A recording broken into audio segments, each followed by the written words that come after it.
अस्सलाम वालेकुम friends, welcome back to top smarties drama serial Dile Nadan. आज जावियार जो ऑफिस से वापस आया तो जुनैद और नायाब को इतना करीब देखकर हैरान रह गया कि हैदर से दोनों ही बहुत प्यार कर रहे थे और ऐसा लग रहा था कि वो जुनैद की ही औलाद हो, जावियार की नहीं। जितना क्लोज नायाब और जुनैद हैदर की वजह से एक दूसरे के साथ थे, ये सब कुछ तो जावियार से बर्दाश्त ना हुआ। फौरन से पहले अपनी माँ को कह देता है कि आपने अभी तक नैनी का इंतज़ाम नहीं किया, जल्दी से नैनी का इंतजाम कीजिए। मैं नायाब जैसी औरत के हाथों अपने बेटे की परवरिश होते नहीं देख सकता, जिसे अपना ही नहीं पता किसे बात करनी है, कब बात करनी है, कितनी स्पेस देनी है, उसे इतना ही नहीं पता तो वो मेरे बेटे की परवरिश भला हाक करेगी। अब तो यहाँ पर निगार बेगम को शय मिल गई, वो भी नायाब के खिलाफ वो बच्चे से भड़काती है जावियार को और फिर नैनी का भी जल्द अज जल्द इंतजाम करती है।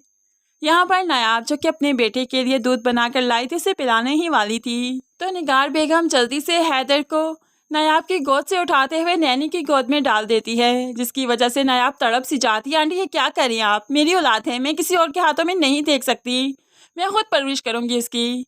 लेकिन नायाब की भला यहाँ पर कौन सुनेगा। पहले दादी थी जो कि रुखसत हो गई और अब सिर्फ जुनैद का सहारा है जिसे सभी बुरी नज़र से देखने लगे हैं।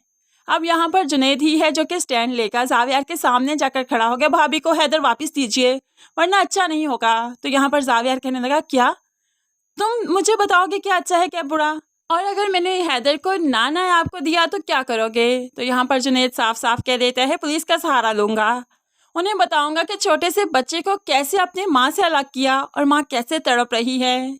तो यहाँ पर जावियार को गुस्सा आ गया, अच्छा तो मेरे भाई होकर नायाब का साथ देते हुए पुलिस थानों तक मुझे ले जाओगे। तो यहाँ पर जुनैद भी डट जाता है, हाँ क्योंकि बुराई के खिलाफ आवाज़ उठाने में तो नेकी है ना, कोई कबाहत नहीं, और मैं इस बुराई को बढ़ने नहीं दूंगा। अब यहाँ पर दोनों भाइयों में तकरार हो चुकी है, लेकिन यहाँ पर तानिया बहुत अच्छे से इन चीज़ों का फ़ायदा उठा रही है। तभी तो अपनी दोस्त को कहते हुए उसे फ़ोन करवाती है नायाब को कि मैं जावियार और अपने बारे में आपसे बात करना चाहती हूँ, हमारा 1 साल हो गया चक्कर है, हम दोनों में बहुत गहरा रिलेशन है। नायाब तो बस परेशान हो गई कि तभी तो जावियार मेरे साथ उखड़े उखड़े रहते हैं, तभी तो ठीक तरह से बात नहीं करते। अब यहाँ पर नायाब को संभालने वाला कोई नहीं, जुनैद को भी ये बातें नहीं बता सकती, लेकिन वो खुद ही मजबूत बनेगी। जैसा कि उसने दादी से वादा किया था अपना घर नहीं टूटने देगी, इसलिए बजाय रोने के, कमज़ोर पड़ने के, अब वो मजबूत बनकर इन हालात का सामना करेगी और फिर जीत कर दिखाएगी।